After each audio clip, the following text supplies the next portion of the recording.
Dans la plupart des services publics, l'accueil n'est pas toujours à la hauteur des attentes. Dans les collectivités territoriales décentralisées notamment, la question revient avec acuité. Imaginez quand vous arrivez pour demander un service public, rien que l'accueil. Je dis bien, c'est une sorte d'agressivité inouïe.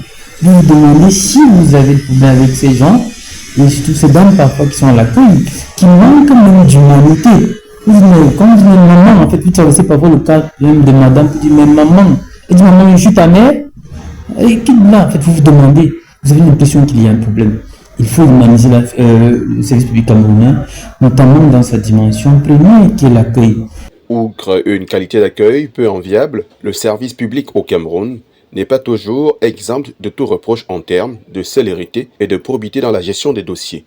Au Cameroun, le service public, les notions de performance, les notions d'intérêt général, les notions de satisfaction, n'est-ce pas, de l'usager, ne sont pas contenues dans le cadrage politico-administratif camerounais.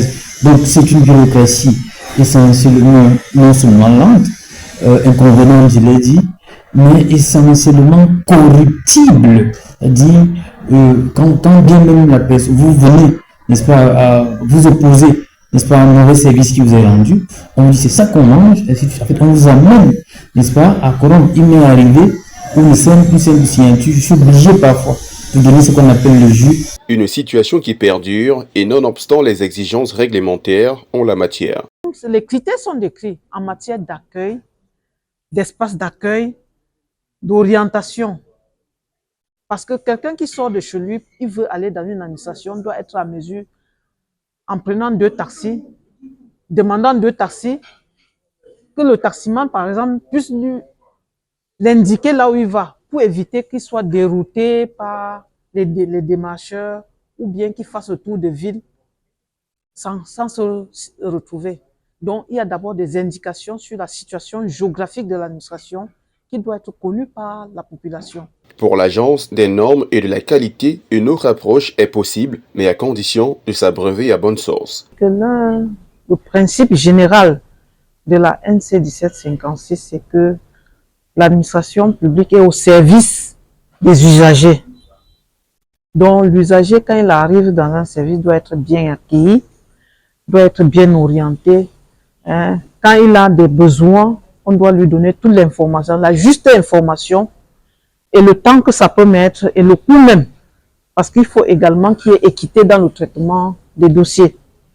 Donc, la norme NC 1756 vient donc régler ces écarts-là qu'on a eus et que les usagers ont une idée que la qualité de service, ça ne vaut pas la peine.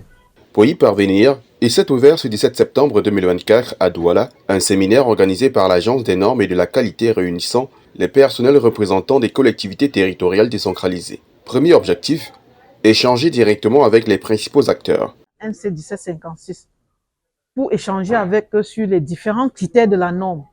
Il s'agit ici des exigences minimales dont une administration peut décider d'aller même au-delà. C'est déjà bien. Mais le minimum doit être déjà fait pour que l'usager soit à l'aise quand il va dans une administration publique. Du pain béni pour les municipalités locales car le besoin est réel et les attentes immenses.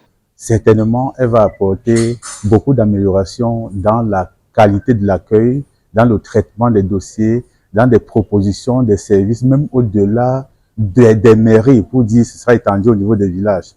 Donc, nous remercions une fois de plus la NOR et nous souhaitons même que cette formation-là soit pratiquée au sein de chaque commune, n'est-ce pas, pour qu'elle bénéficie à tout le personnel. Parce que l'environnement dans les communes est un peu difficile et quand vous venez, vous apportez un message là, parfois il a du mal à passer, alors que si la formation était faite localement, sur place, et qu'elle bénéficie à tout le personnel, à tous les maires, tous les adjoints, je crois que l'impact serait plus fort. Dans les jours à venir, qu'on commence à voir des petites améliorations qui vont mettre en place sur la base de l'auto-évaluation qu'on va faire. Ici, il y a un plan d'amélioration de la qualité des services qui sera établi pour leur permettre de continuer la mise en place de la démarche dans leurs différentes structures. Pendant 3 jours, participants issus des 4 départements du littoral seront outillés sur les normes NC ISO 17756 pour un service public de qualité et une confiance retrouvée entre usagers et serviteurs de la République. Rappelons que du 10 au 12 septembre dernier, la même formation a eu lieu dans le centre et l'étape de l'Ouest est prévue la semaine prochaine.